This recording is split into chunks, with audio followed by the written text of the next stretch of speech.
베드로전서 4장 7절에서 13절의 말씀입니다. 제 성경책으로 신약성경 381면에 있습니다.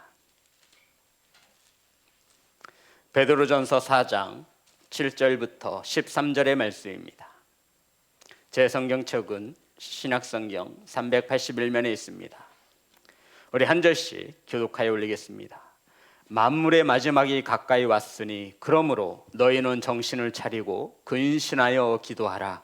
무엇보다도 뜨겁게 서로 사랑할지니 사랑은 허다한 죄를 덮느니라. 서로 대접하기를 원망 없이 하고 각각 은사를 받은 대로 하나님의 여러 가지 은혜를 맡은 선한 청지기 같이 서로 봉사하라. 만일 누가 말하려면 하나님의 말씀을 하는 것 같이 하고 누가 봉사하려면 하나님이 공급하시는 힘으로 하는 것 같이 하라. 이는 범사에 예수 그리스도로 말미암아 하나님이 영광을 받으시게 하려 함이니 그에게 영광과 권능이 세세 무궁하도록 있느니라. 아멘. 12절 13절까지 합니다. 시작. 사랑하는 자들아, 너희를 연단하려고 오는 불시험을 이상한 일 당하는 것 같이 이상히 여기지 말고 오히려 너희가 그리스도의 고난에 참여하는 것으로 즐거워하라. 이는 그의 영광을 나타내실 때 너희로 즐거워하고 기뻐하게 하려 함이라. 아멘. 기도하겠습니다. 하나님, 말씀을 선포합니다. 사랑하는 재직들이 사람의 말로 듣지 아니하며 하나님의 말씀 음성으로 들을 수 있도록 성령님 일하여 주옵소서. 예수님의 이름으로 기도드렸습니다. 아멘. 우리 앞으로만 인사 나누겠습니다. 사랑합니다. 축복합니다. 오늘 함께 은혜 나실 말씀의 제목은 이러한 재직이 됩시다. 따라하겠습니다. 이러한 재직이 됩시다. 우린 2달에 걸쳐서 이러한 재직이 됩시다라고 하는 재직 세미나를 매주 수요 예배 때마다 함께 은혜를 나누고 있습니다. 오늘 본문에서는 베드로가 이 편지, 이 서신서를 받아보는 교회와 성도들에게 이렇게 이야기하는 겁니다. 성도들아, 마지막 때가 있음을 잊지 말아라. 마지막 때를 인식하지 못하고 살아가는 그리스도인들에게 하나님 앞에 설 날이 가까이 다가오고 있음을 알라 하면서 권면하고 있는 말씀이 바로 오늘 본문의 말씀입니다. 그러니까 그리스도인들이 종말론적인 세계관을 가지고 하나님의 심판 앞에 설 것을 잊지 말며 너희들은 어떻게 살아야 하는지, 어떠한 성도로서 살아야 하는지, 어떠한 재직으로 신앙생활을 해야 하는지를 베드로가 오늘 본문에 있어서 가르쳐주고 있는 겁니다. 성도들, 오늘 본문의 말씀이 베드로전서죠. 그럼 이 베드로전서를 쓴 사람이 누굴까요? 베드로입니다. 베드로가 이 말씀을 할 때에는 굉장히 많은 의미를 가지고 있습니다. 베드로는 예수님의 제자 중에 수제자, 가장 뛰어난 제자로 저와 여러분이 알고 있습니다. 예수님을 가장 옆에서 가장 열정적으로 주님을 섬겼던 제자였습니다. 이러한 베드로가 마지막 때가 올 것이니 주님 앞에 설 날이 다가오고 있으니 그날을 잊지 말라 권면하고 있는 겁니다. 성도 여러분, 베드로는 누구보다도 주님을 열심히 따랐지만 베드로는 지난날에 실패를 경험했던 제자였습니다. 주님을 3번씩이나 부인했던 이 베드로가 이렇게 쓰는 겁니다. 너희들은 만물이 마지막 때가 있으니 하나님 앞에 설 날이 다가오고 있으니 그날을 잊지 말고 살아가라 말하고 있는 겁니다. 주님 앞에서 3번씩 부인했던 베드로가 이 서신을 쓸 때 이 베드로의 마음이 어떠했는지를 우리가 잘 알아야 합니다.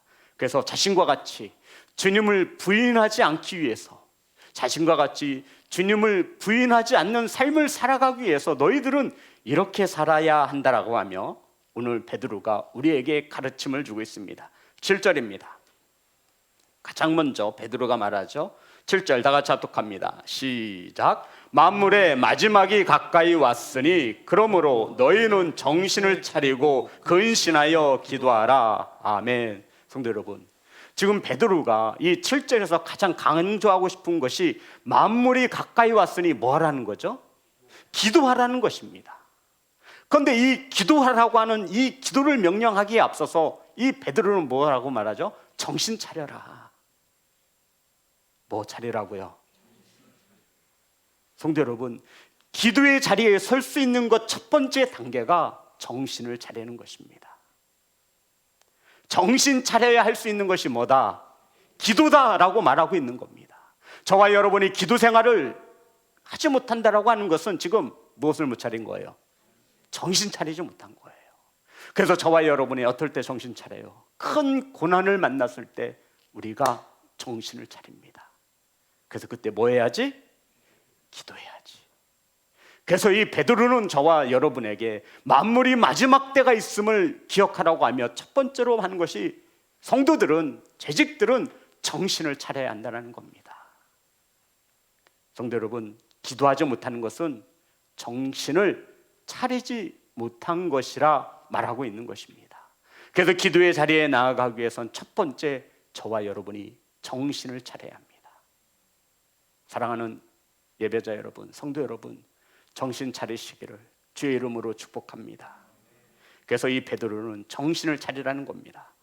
이 정신 차리라를 성경 원문을 보면 소프루스네라고 하는데, 이 정신 차리라는 뜻은 온전한 정신을 말합니다. 온전한 정신으로 마음을 든든히 하다, 이것이 정신을 차리는 것입니다.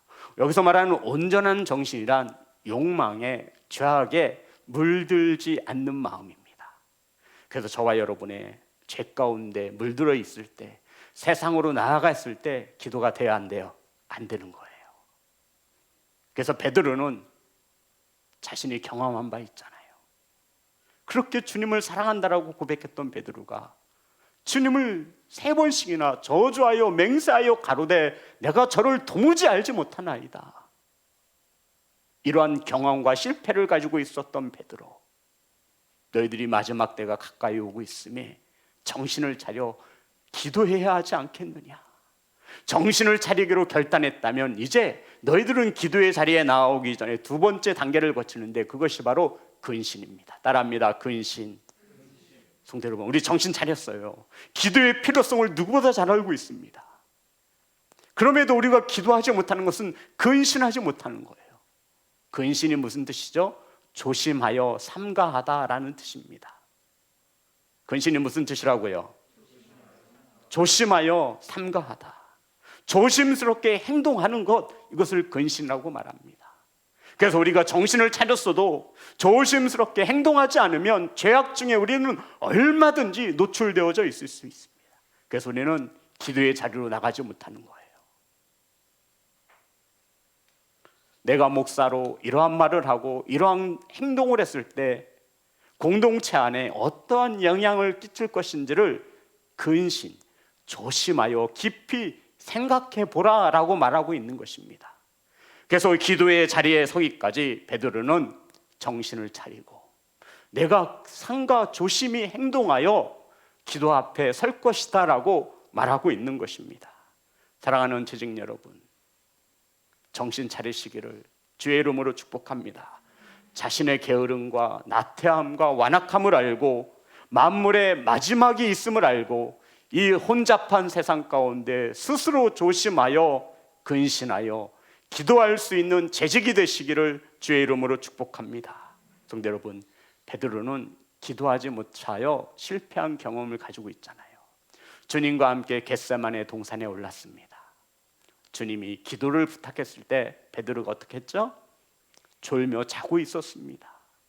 이 뼈아픈 실패의 경험이 베드로의 마음판에 새겨진 겁니다.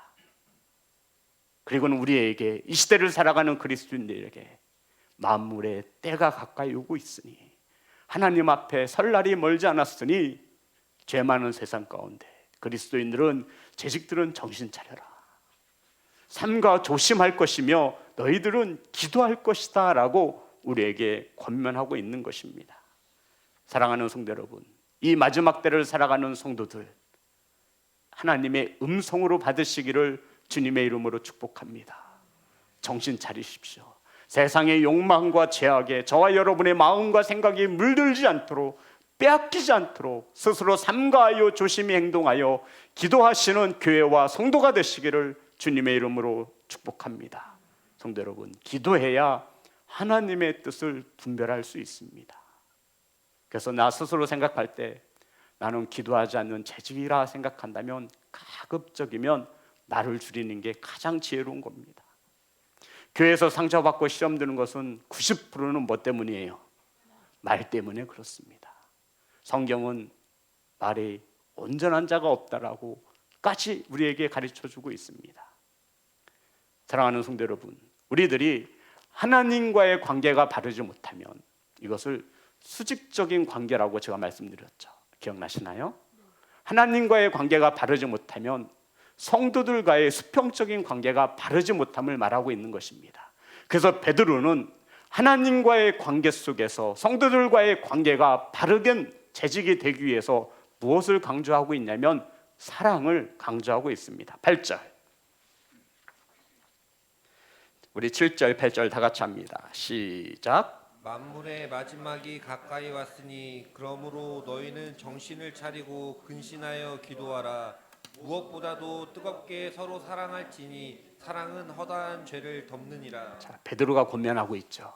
만물의 때가 저와 여러분이 주님 앞에 설 때가 가까이 왔으니 정신 차리고 삼가 조심히 행동하여 기도할 것이며, 그런 다음에 이어지는 것이 무엇이냐면 8절에 보면 무엇보다도 강조하고 있는 거죠. 뜨겁게 서로 사랑할지니. 성도 여러분, 뜨겁게 사랑할지니가 아니라 거기에 서로라고 하는 단어가 들어가는 거죠. 나 혼자 하는 사랑은 무슨 사랑이에요? 짝사랑. 근데 여기서 서로 사랑하랍니다. 여기서 말하는 서로 사랑하라는 이 사랑은 에로스의 남녀 간의 사랑을 말할 때 사랑이 아니라 저와 여러분이 주님께 받은 사랑, 아가페의 사랑, 계산하지 않는 사랑, 주는 사랑을 말하고 있는 것입니다. 그러니 만물이 마지막 때가 가까울수록 무엇보다도 저와 여러분은 이 공동체 안에서 서로 뜨겁게 사랑할 것을 말씀하고 있습니다. 성도 여러분, 왜 베드로는 그 무엇보다도 사랑을 강조합니까? 성경은 우리에게 말하기를 사랑은 허다한 죄를 덮느니라. 따라합니다. 사랑은 허다한 죄를 덮느니라. 성도 여러분, 사랑의 반대말이 뭘까요? 미움? 또요? 질투. 예. 또요? 생각난다면 얘기해 주세요. 안혜길 선생님, 사랑의 반대말이 뭘까요? 김정희 선생님이 정답을 쓰셨나 보죠? 사랑의 반대말이 뭘까요? 역시 우리 성도님들은 달라요. 무관심. 사랑을 안 해봐서가 아니라 한 번도 사랑을 놓쳐본 적이 없으니 사랑의 반대말이 뭔지도 모르는 거예요. 우리는 늘 사랑이 넘치거든요. 목사님, 사랑의 반대말이란 단어조차도 나는 기억나지 않아요. 이렇게 말하는 거잖아요. 성도 여러분, 베드로는 말합니다. 마지막 때가 가까울수록 무엇보다도 서로 뜨겁게 열심으로 사랑할 것을 권면하고 있습니다. 그 이유는 사랑은 허다한 죄를 덮느니라. 따라하겠습니다. 덮어야 합니다. 성도 여러분, 캐내지 마십시오. 꼭 이 캐내는 것 때문에 문제가 돼요. 10년 전에 그 아픔을 꺼내서 무엇 하시겠습니까? 5년 전에 그 상처를 꺼내서 무엇 하시겠습니까? 제가 볼 때 꺼내는 자는 하나님의 사람이 아닙니다. 지금 제가 이걸 봤는데, 사랑하는 성도 여러분, 사랑하는 재직 여러분, 사랑은 뭐 한다고요? 덮는 거예요. 주님의 사랑이 저와 여러분을 덮으셨기 때문에 이 자리에 있는 겁니다. 아멘. 사랑한다면 덮어주세요. 허다한 죄를 덮을 수 있는 것은 다른 것이 아니에요. 뭐다? 사랑이다. 이 사랑을 베드로가 경험했잖아요. 3번씩이나 부인하고 다시 물고기를 잡아 생활하는 그곳에 주님이 찾아오셔서 너는 나를 사랑하느냐? 너는 나를 사랑하느냐? 주님이 사랑으로 베드로의 죄와 허물을 덮어주신 거예요. 베드로는 그 치유함을 가지고 저와 여러분에게, 무엇보다도 이 시대의 재직들에게 필요한 것은, 그리스도인들에게 필요한 것은 서로 뜨겁게 열심으로 주님의 사랑을 가지고 모든 허물과 죄를 덮을 수 있는 것이 사랑이니 사랑하라고 권면하고 있는 것입니다. 사랑하는 예배자 여러분, 시온성 교회에 서로 사랑이 넘쳐나는 교회가 되어지기를 원합니다. 그러면 시험에 드는 사람도 없고 죄와 허물과 판단과 정죄하는 이가 없을 것입니다. 뭐하기 때문에? 사랑하기 때문에. 사랑은 허다한 죄를 덮습니다. 아멘. 성도 여러분, 사랑은 덮어주는 거예요. 기억하십시오. 파헤치려 하지 마시고 꺼내려 하지 마세요. 그거 저와 여러분이 파헤치지 않아도 다 드러나게 되어 있습니다. 그러니 저와 여러분은 사랑을 가지고 허다한 죄를 덮는 사랑의 도구로 쓰여지시기를 주님의 이름으로 축복합니다. 주님께서도 마지막 때를 이렇게 말씀하셨습니다. 마태복음 24장 12절. 마태복음 24장 12절.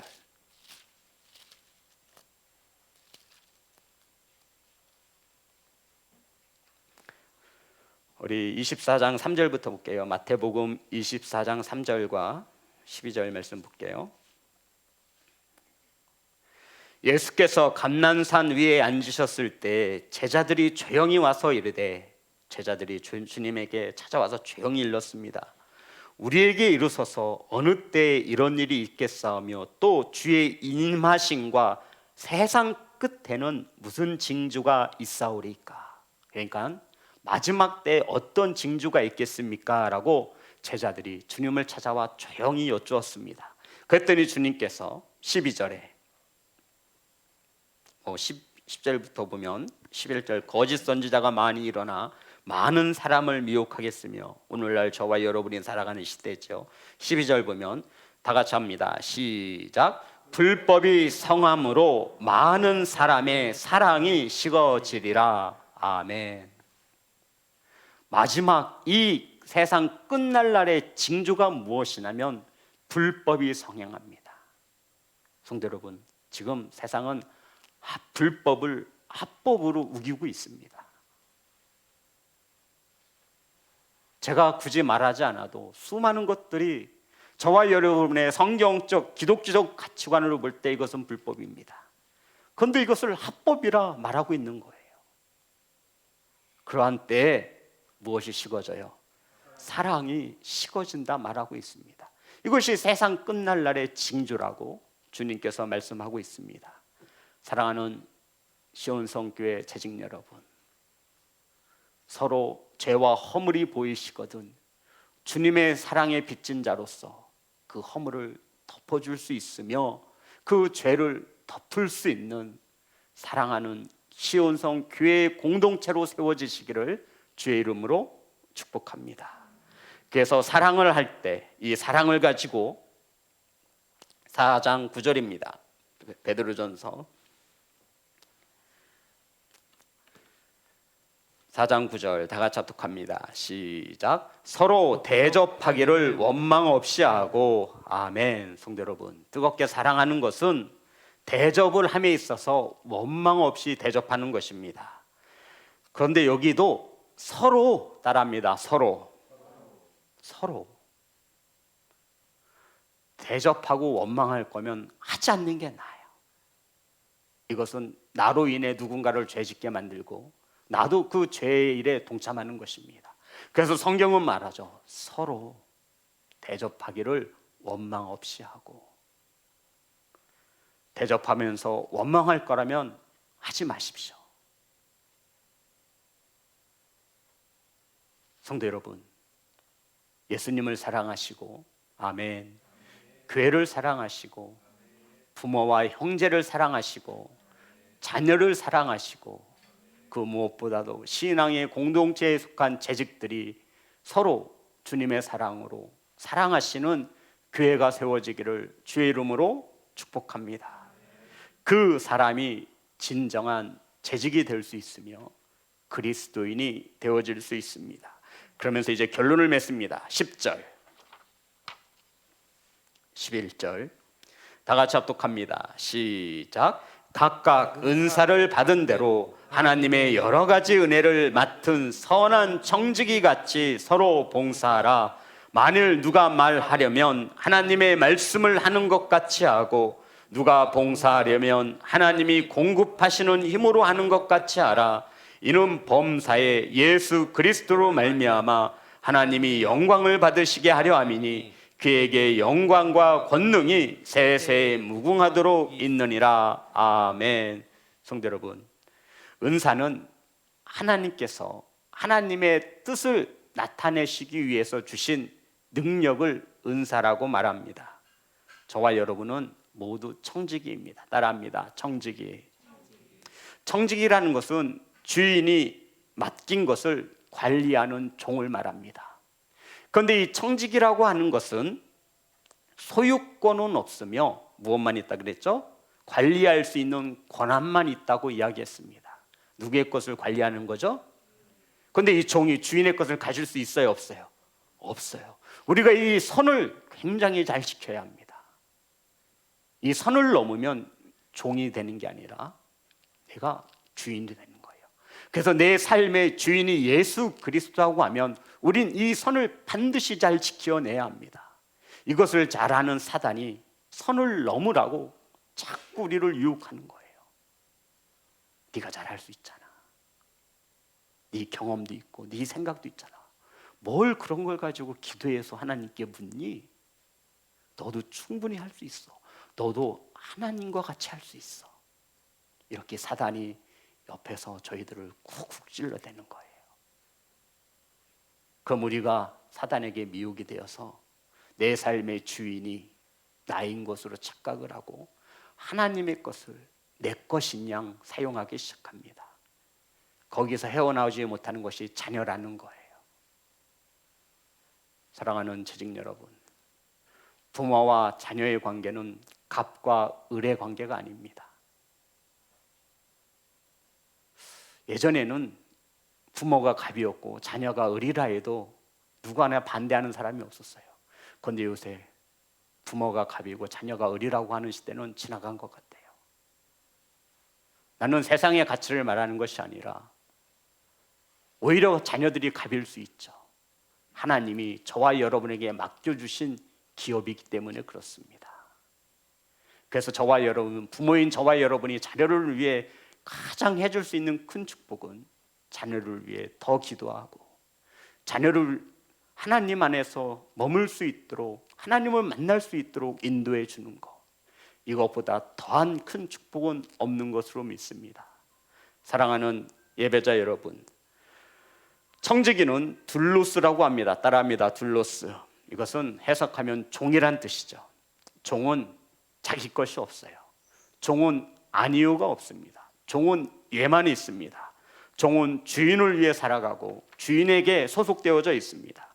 그런데 서로 봉사할 때 선한 청지기 같이 봉사하라 말하고 있습니다. 따라합니다. 선한 청지기. 선한 청지기가 어떠한 사람이냐면 우리 말씀을 보겠습니다. 11절 10절 각각 은사를 받은 대로 하나님의 여러 가지 은혜를 맡은 선한 청지기 같이 서로 봉사하라 하면서 11절입니다. 다 같이 합독합니다. 시작. 만일 누가 말하려면 하나님의 말씀을 하는 것 같이 하고. 아멘. 성도 여러분, 선한 청지기가 되어지는 것은 누가 말하려면 가장 중요한 게 말이에요. 선한 청지기 같이 서로 봉사하라 하시면서 가장 먼저 염두에 두라고 말하는 것이 만일 누가 말하려면 하나님의 말씀을 하는 것 같이 하고. 성도 여러분, 하나님의 말에 실수가 있어요? 없어요? 없지요. 선한 청지기에게 있어서 가장 중요한 것은 뭐라고요? 말이라고요. 어떻게 우리가 말을 안 하며 살 수 있어요? 우린 말할 수밖에 없잖아요. 그런데 이 말을 할 때 하나님의 말을 하는 것 같이 조심하고 상대방을 배려하고 내가 이러한 말을 할 때 이 청지기가 선한 종이 악한 종이 되지 않도록 상처받지 않도록 조심하라는 겁니다.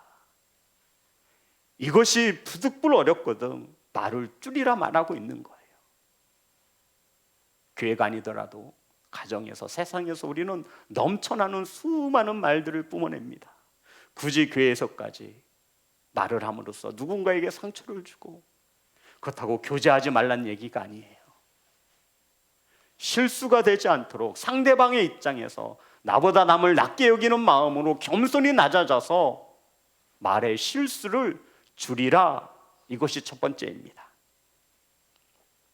그리고 만일 누가 말하려면 하나님의 말씀을 하는 것 같이 하고 누가 봉사하려면 하나님이 공급하시는 힘으로 하는 것 같이 하라. 누가 봉사하려면 하나님이 공급하시는 힘으로 하래요. 이것은 내 힘으로 하지 말라는 거예요. 내 힘으로 하는 이것이 나타나면 내 의가 나타난다는 거예요. 그래서 하나님께서 공급하시는 힘으로 봉사를 해야 아무런 잡음이 없어요. 하나님이 공급하시는 힘으로 하지 않으면 내 의가 나타나고 나는 하는데 왜 저 사람은 안 해? 이런 생각이 드는 거라고요. 그래서 성경은 말합니다. 봉사하려면 하나님이 공급하시는 힘으로 하는 것 같이 하라. 하나님의 힘을 입어 봉사해야 그게 봉사가 됩니다. 설마 교회에서 노동으로 생각하시고 노동을 행하시는 분은 없겠지요. 그런 성도라면 안 하셔도 돼요. 그건 본인한테도 이 교회한테도 덕이 되지 않습니다. 성도 여러분, 저와 여러분이 행하는 것은 노동이 아니라 하나님 나라를 세우기 위한 봉사입니다. 하나님이 주신 은사를 가지고 몸된 교회를 세우고자 봉사하는 것이 재직인 것을, 청직인 것을 믿으시기를 주의 이름으로 축복합니다. 그런데 종이 막 승질내는 거예요. 주인의 시킨 일을 하면서 승질내는 거예요. 이런 것은 합당하지 않다라고 말하는 거죠. 11절, 이렇게 하라는 것은 이는 범사에 예수 그리스도 말미암아 하나님이 영광을 받으시게 하려 함이니. 성도 여러분, 주인은, 종은 누구를 위해 존재한다고요? 주인을 위해 존재합니다. 저와 여러분이 어떻게 하느냐에 따라서 저와 여러분의 주인이신 예수 그리스도가 영광을 받으시기도 하고, 저와 여러분이 어떻게 행하느냐에 따라서 저와 여러분의 주인의 이름을 먹칠하기도 합니다. 바라고 원하기는 주인의 마음에 합당한 종이 되시기를, 청지기가 되시기를 주의 이름으로 축복합니다. 그래서 말을 할 때 하나님이 말씀하시는 것 같이 하고, 봉사할 때는 주님이 주시는 공급하는 힘을 가지고 봉사에 임해야 합니다. 그런데 성도 여러분, 우리가 이렇게 교회의 재직으로 선한 청직으로 봉사할 때 어려움을 당하기도 합니다. 흔히들 말하는 고난을 만나고 시험을 만납니다. 하나님의 일을 하는데 저와 여러분이 시험에 들고 고난을 만납니다. 이거 어떻게 여겨야 될까요? 몸된 교회에서 예배하고 신앙생활 하는데 저와 여러분에게도 시험이 찾아온다는 것입니다. 이거 어떻게 생각해야 되죠? 성경은 우리에게 답해주고 있습니다. 12절, 다 같이 합독합니다. 시작. 사랑하는 자들아, 너희를 연단하려고 오는 불시험을 이상한 일 당하는 것 같이 이상히 여기지 말고. 따라합니다. 이상히 여기지 말고. 성도 여러분, 재직들이 신앙생활 하다가 불시험을 당하는 것은 이상한 일이 아니라 말하는 거예요. 성도 여러분, 이거 하나도 이상한 거 아니에요.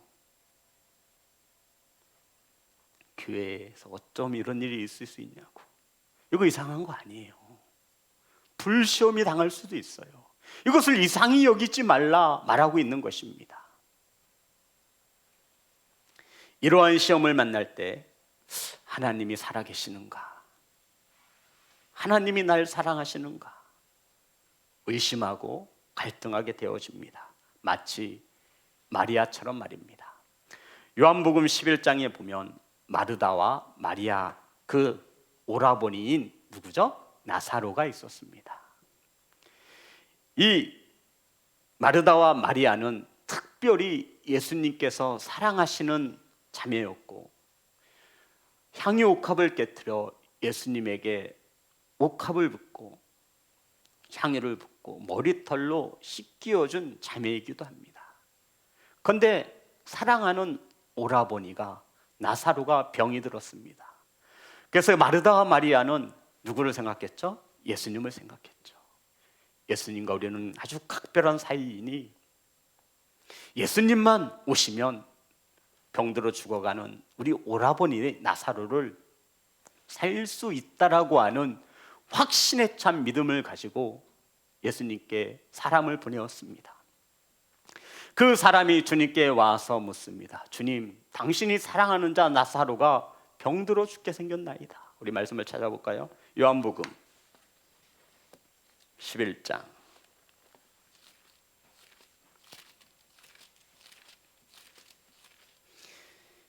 1절부터 3절입니다. 다 같이 합독합니다. 시작. 어떤 병자가 있으니 마리아와 그 자매 마르다의 마을 베다나에 사는 나사로라. 이 마리아는 향유를 주께 붓고 머리털로 주의 발을 닦던 자요, 병든 나사로는 그의 오라버니더라. 이에 그 누이들이 예수께 사람을 보내어 이르되 주여 보시옵소서, 사랑하시는 자가 병들었나이다 하니. 자, 그리고 5절과 6절에 보면 예수께서 본래 마르다와 그 동생과 나사로를 사랑하시더니, 그러니까 나사로와 마르다와 마리아는 주님과 아주 각별한 관계 속에서 사랑하는 사이로 교제하고 있었음을 알 수 있습니다. 그런데 6절에 보면, 6절 다 같이 합니다. 시작. 나사로가 병들었다함을 들으시고 그 계시던 곳에 이틀을 더 유하시고. 성도 여러분, 한시가 급해요. 나사로가 죽게 되었습니다. 그런데 주님께서 그곳에서 이틀을 더 유하셨어요. 아니, 사랑하는 자가 병들어 죽게 되었으면 한시라도 빨리, 이 당시에 택시가 없었겠지만 콜택시라도 불러서 가야 되는 거 아닙니까? 그런데 주님은 이곳에서 며칠을 더 유하셨어요. 이틀. 생사가 오락가락하는 이 급한 위기의 순간에 예수님은 그 소식을 듣고 바로 행하지 아니하시고 이틀을 더 머무셨습니다. 마르다와 마리아의 기다림은 예수님에 대한 사랑이 지쳐 떨어지기 일보 직전이었습니다. 예수님 왜 이렇게 안 오시는 거야? 아니, 우리 사랑하는 거 맞아? 아니, 지금 내 가정에 내 오라버니가 부모의 이름이 없는 걸로 봐서 아마 나사로가 가장이었던 것 같습니다. 아니, 우리 오빠 죽으면 어떡하라고? 이 주님이 이러실 리가 없는데. 하루가 지나고 이틀이, 아니 지금 주님 이것보다 더 급한 일이 뭐가 있다고. 내가 머리털로 주님의 발에 향유를 붓고 내가 닦여주기까지 했는데, 우리를 분명 각별히 사랑한다 하신다는데 주님 지금 뭐 하시? 이틀이 지나도 오지 않는 겁니다. 그리고는 17절 다 같이 합독합니다. 시작. 나사로가 무덤에 있은지 이미 나흘이라.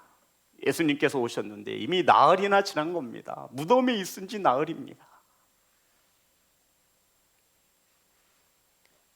성도 여러분, 예수님이 오신다는 소식을 듣고 마르다는 20절, 마르다는 예수께서 오신다는 말을 듣고 곧 나가 맞이하되 마리아는 집에 앉았더라. 마리아는 나올 생각도 않는 거예요.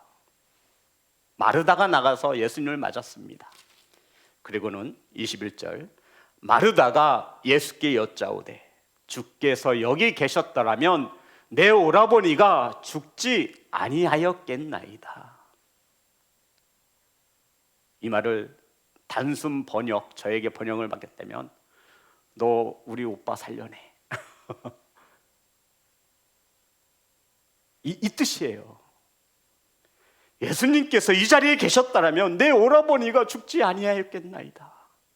누가 죽였다라는 거예요? 예수님이 죽였다라는 거, 살려내라는 거예요. 왜 이제 왔냐는 거예요. 왜 이제 왔냐고 막 주님의 멱살을 붙잡고 해야 될 거 아니에요.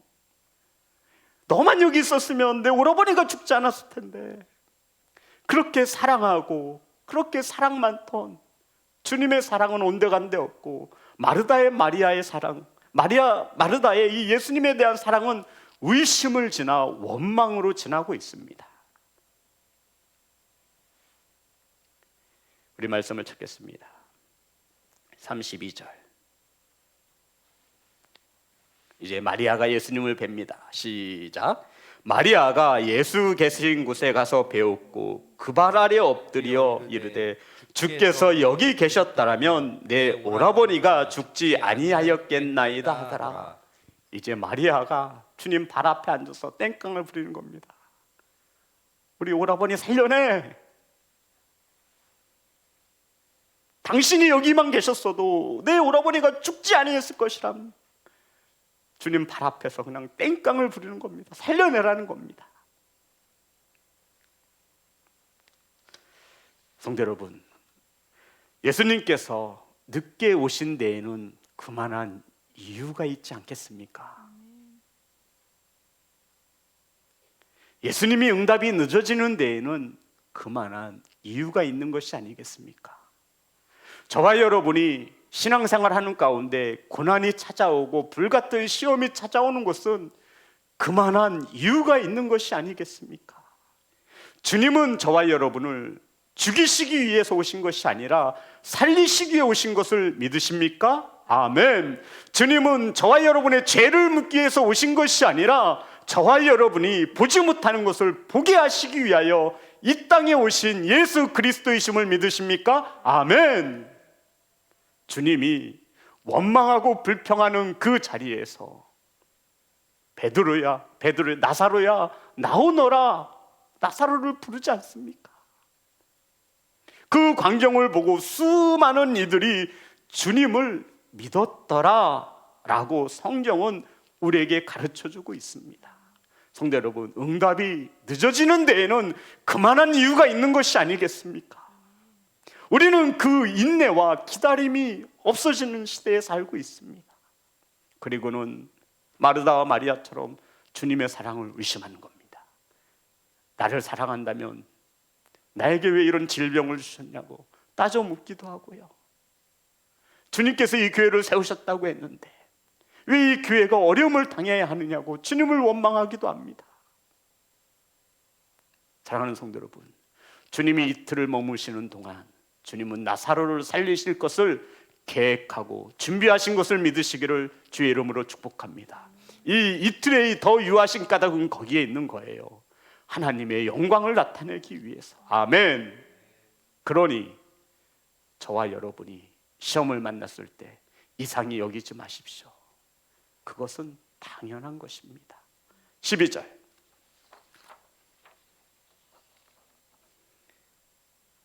다 같이